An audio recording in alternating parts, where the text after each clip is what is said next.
And we are back here at radioonfire.com. Yours truly, Diamond K. And my conversation is continuing with Corey J. Johnson. You are author. Yes, sir. And we were talking about your first book, P.I. Chronicles, which people can pick up now on Amazon, correct? Yep. All Amazon, right. Barnes and Nobles, That books. the whole thing. And so and we talk about Courageous. Yeah. So go ahead and talk to the listeners about how this book came about. Well, Courageous is I had 4 books out. P.I. Chronicles is like a 3-part series. So Courageous is it's the book that I'm primarily pushing right now as far as promotion.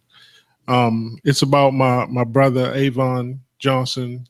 In the street they called him Flubber. So Avon Flubber Johnson.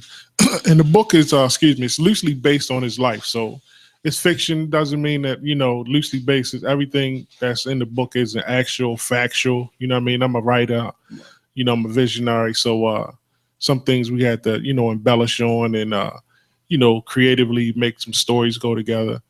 But it's about a man who grew up in the streets of Baltimore.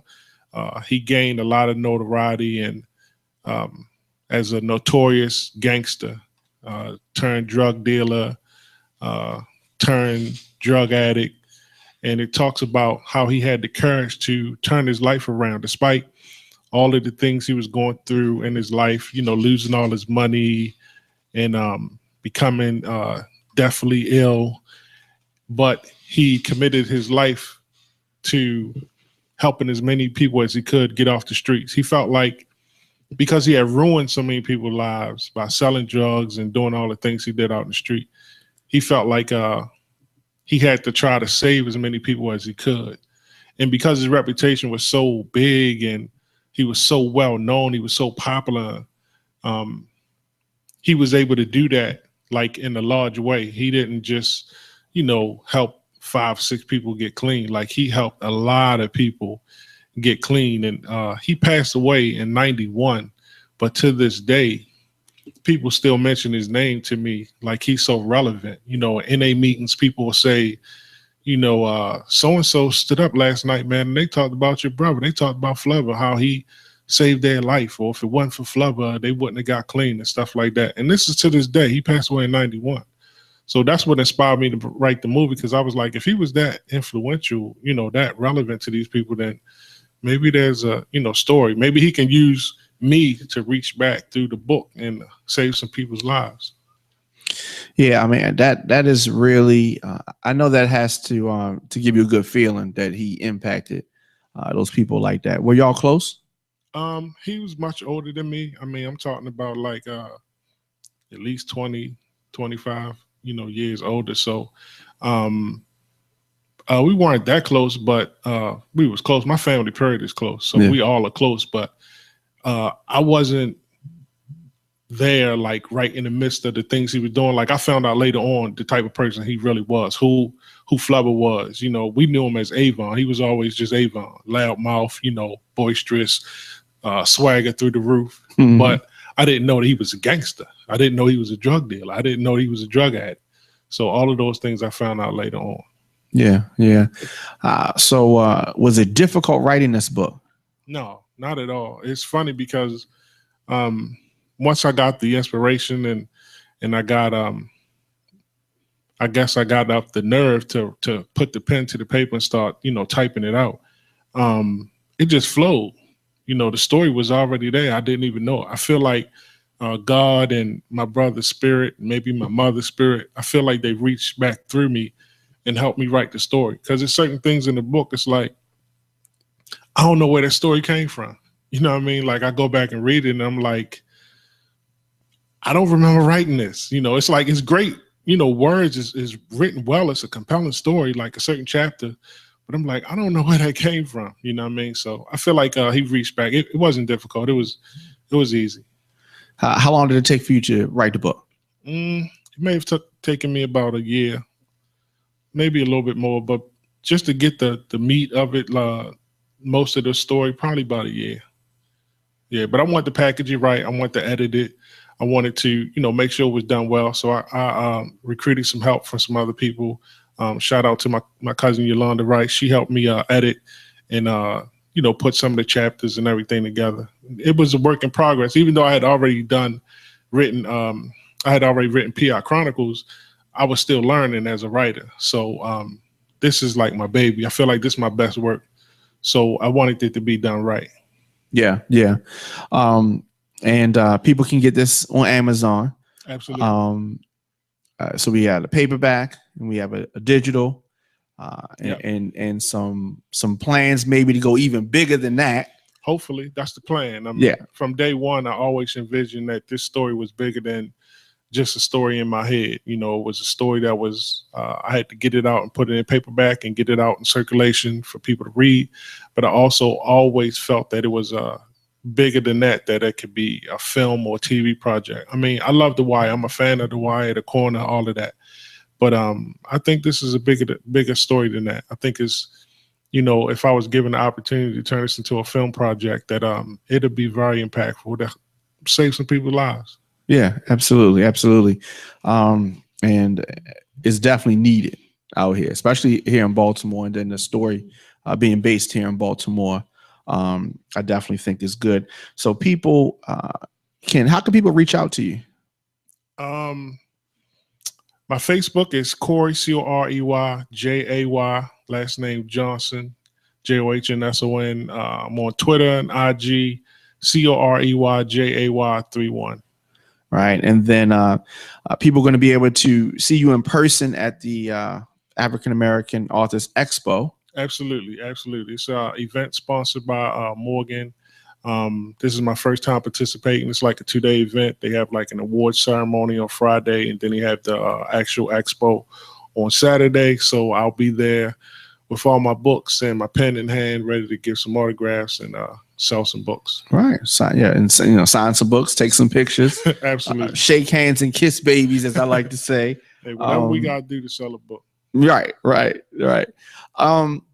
So, we were talking a little bit about some of the things going on here in the city of Baltimore, but just throughout the world, really, with regards to the police killings lately. What were your thoughts? Oh man, I mean, I'm a Baltimore native. I'm a black man. I have kids. I mean, what do I say? It's the world is in a really bad space right now. The Freddie Gray thing, is big. Watching it on the news, how the citizens went around the city setting cars on fire and looting stores and all that type of stuff. And I mean, this is our home, so that was personal. You know what I mean? When you see these videos come about of the police officers shooting these guys, it's unjust. It's wrong. It's sad. And even though I may not live in Memphis or Dallas or these other places, it's still personal because all of these things really are connected. You know what I mean? Yeah. They go together. So we as a people, man, we got figure this thing out and make some changes. I mean, a lot of changes. It's not just the violence part. I mean, it's psychological, social. You know what I mean? It's just a lot of things that need to change. It's not something that's going to happen overnight. Right. This is part of the process. You got to take the good with the bad. I feel like we're going back to the 50s and the 60s. That's what's so crazy about it, because it's like the powers that be, the people that make the laws or make the decisions, see this stuff going on, and it's like they think we're stupid, like we don't know what's going on. And it's like they slap us in the face and say, like these we were just talking about the verdicts earlier with the trials and the police officers and the acquittals. I mean, that's I mean, what are we, stupid? Like, everybody see the video. Like, what are you talking about? Like, how is this happening? And it's not an isolated incident. It's like this happens over and over and over. How many times is it supposed to happen? Like, so yeah, we gotta make some big changes, man. I remember when the OJ verdict came down. Mm-hmm. Even with the whole Rodney King thing, I was just coming out of high school at that time, and so I mean, to me, it seemed clear and evident. There was a video. They were beating the mess out of him. Absolutely. It seemed like a completely open shut case. Right. Acquittals, and here we are, over 20 years later, and we have not the same situation from the standpoint of the beating. Mm-hmm. But to me, the part that frustrates me the most about the Freddie Gray thing is that the beating happened off camera. Right. Because they're dragging him. He's clearly in pain. We've seen people get locked up, like you say, back in the 60s, 50s, 80s. We've seen people locked up a whole bunch of times. Right. And when people are in pain, when they're fighting, it's just a different kind of look. But this brother was definitely in pain. He was hurt, being put into the van, and I think this is a police brutality case. They're not addressing it like that. And I think that the knife that he had was probably legal, and I think they were just messing with him. Mm-hmm. And they're gonna get away the way it appears. That's what it looks like. And so I don't know the direct solution. I hope that we get to a point where these cases are investigated by the Justice Department and not by the same judges that they work with. When they're trying, regular citizens, they work with these people all the time. The police are the witnesses on the cases. Absolutely. So the judge that's presiding over them is just, I don't know. It's one of those things. Donald Trump, a footstep away from the presidency, to me, would make things worse than they already are. Absolutely.